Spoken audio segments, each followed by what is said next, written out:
Welcome to Golden Eye Loft. It's Thursday evening.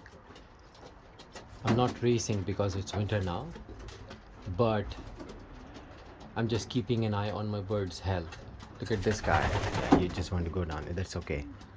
So, what I do before the race, that I will come in my loft in the evening, just like I did now.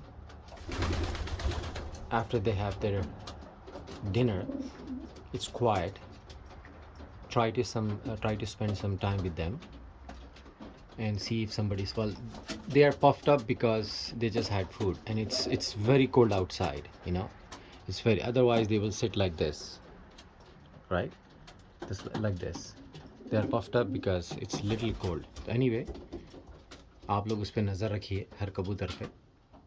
किसी में अगर आपको if there is a issue नज़र आ रहा, handle him and then check his health.